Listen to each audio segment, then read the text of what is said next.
Alam mo yung mga kwentong, may daan daw na wag mong dadaanan paggabi. Akala ko dati, puro gawa-gawa lang yun ng matatanda. Hanggang sa nangyari sa amin to. Part 1, The Trip. Long Weekend Noon. September 2022. Kami ni Ralph at Miko nagplano ng road trip papuntang Ilocos. Kasama dapat si Dana, girlfriend ni Ralph. Pero nagkatrabaho daw last minute. So, kami lang tatlo. Si Ralph ang may dalang kotse. Isang silver na Fortuner, bagong linis. 6 years pa lang, nasa Lex na kami. Sound trip kapetawanan. Usual tropa vibes. Pagdating namin sa Tarlac bandang 10:00, nagpasya kaming maghanap ng shortcut. Ayaw ni Ralph magtagal sa highway. Antok na raw siya. Sayang daw ang oras. May nakita si Miko sa Waze. Sabi niya may daan daw through the mountains. 40 minutes faster. Tiningnan namin. Zigzag road. Walang label. Sabi ni Ralph, okay to us, sige, adventure tayo.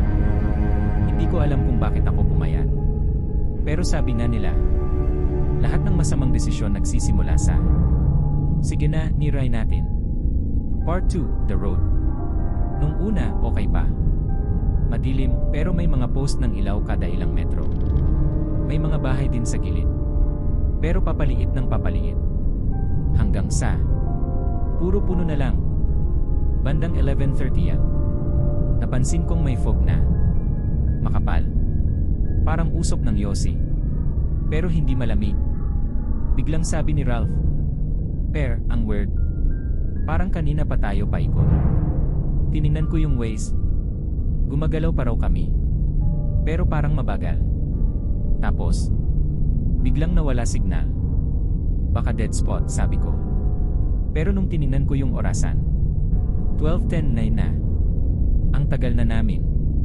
Pero parang walang dulo. Part 3, The Old Woman. Mga 20 minutes later, may nadaanan kaming maliit na kubo. May ilaw sa loob. Kandila lang. At sa labas, may matandang babae na nakaupo. Puting-puti ang buhok. May hawak na pamaypay na dahon. Nakatitig lang siya sa amin habang dumadaan kami. Hindi gumagalaw. Hindi kumikibo. Uy, grabe yung matanda, sabi ni Miko, natawa pa. Pero sabi ni Ralph, wag mo titigan, baka may dalayan. Hindi ako natawa. Kasi nung dumaan kami, nagkatinginan kami nung matanda. At swear, parang umiti siya ng konti. Pero hindi sa paraang mabait. Parang alam niyang may mali kaming ginagawa. Part 4, The Bridge. Pagkalagpas namin sa kubo, may tulay. Maliit lang. Pero may karatula. Bawal tumigil. Si Miko, syempre nag-joke. Baka multo daw dito. Pero habang tumatawid kami, may narinig kaming parang sigaw. Hindi malakas. Parang bulong galing sa ilalim. May narinig kayo? Tanong ko. Tahimik silang dalawa. Tapos sabi ni Ralph, huwag kang magsalita. Pagkalagpas ng tulay, biglang lumiwanag ulit yung paligid. Parang balik sa normal. Kahit wala pa ring signal. Gumaan yung pakiramdam ko. Akala namin tapos na. Hindi pa pala. Part 5, The Picture. Pagdating namin sa Lawag, bandang 2:30. Dumiretso kami sa hotel. Pagkababa ng gamit, si Miko agad naglabas ng phone. Uy, selfie muna tayo. Trip complete. Nagpicture kami sa parking lot. Tatlo kami nakangiti. Tapos natulog. Kinabukasan, habang nag-aalmusal kami, biglang napasigaw si Miko. Guys, tignan niyo to. Yung picture namin kagabi. May kasama kaming apat. Sa likod namin, sa pagitan ni Ralph at Miko, may babaeng nakatayo. Nakabestida. Nakayuko. Hindi mo makita mukha. Gago, baka edit lang, sabi ni Ralph, halatang pilit tumatawa. Pero nung tinignan ko closely, yung bestida niya punit sa gilid. At yung pattern ng tela, pareho sa suot nung matandang nakita namin.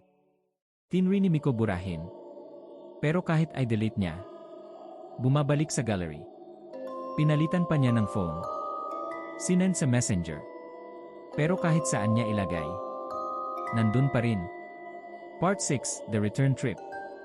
Pag-uwi namin after 2 days, dumaan kami sa ibang daan. Pero nung tiningnan namin sa mapa, wala naman talagang daan na katulad nung dinaanan namin papunta. Walang zigzag road. Walang tulay na may karatulang bawal tumigil. Walang kubo. Walang entry point. Baka ibang barangay lang yon, sabi ni Ralph. Pero nung tinanong namin yung locals sa karinderya, natahimik sila. Sabi nung matandang nagtitinda, ilan daw kayo sa kotse? 3 po, sagot namin. Hindi 3, sabi niya. 4 daw. Tapos tinuro niya yung picture sa phone ni Miko. Kahit hindi namin pinapakita. At sabi niya lang, pag may sumama sa inyo sa daan, huwag niyong iwan.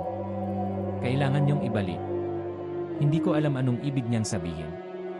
Pero pag uwi namin sa Manila, si Miko hindi na sumasagot sa Yese. Sabi ni Ralph, nagkasakit daw. Nilagnat ng mataas. Tapos nawala. Part 7, The Call. Isang gabi, mga 3 linggo pagkatapos noon, tumawag si Ralph. Pare, kailangan mong makita to. Pagdating ko sa bahay nila, pinakita niya yung dashcam. Naayos daw niya yung SD card na nagloko nung biyahe. Pinlay niya. Normal sa simula. Hanggang sa part na nadaanan namin yung kubo. At ayun siya. Yung matandang babae. Pero sa kamera, nakasakay siya sa likod ng sasakyan. Habang umaandar kami, nakadikit siya sa likod ng kotse.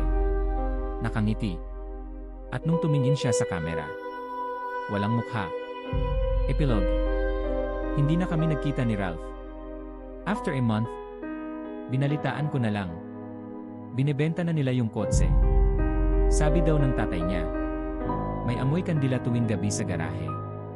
Ako, hindi ko na tinignan ulit yung picture. Pero minsan, pag nag-auto backup yung Google Photos ko, bigla siyang lumalabas sa memories. Kahit na binura ko na lahat. At sa caption sa ilalim ng picture, nakalagay lang, shared with 4 people. Yung shortcut papuntang Lawag. Sabi nila, hindi raw dapat dumaan doon pag may kulang sa inyo. Kasi kung 3 lang kayo, may mag-volunteer sumama.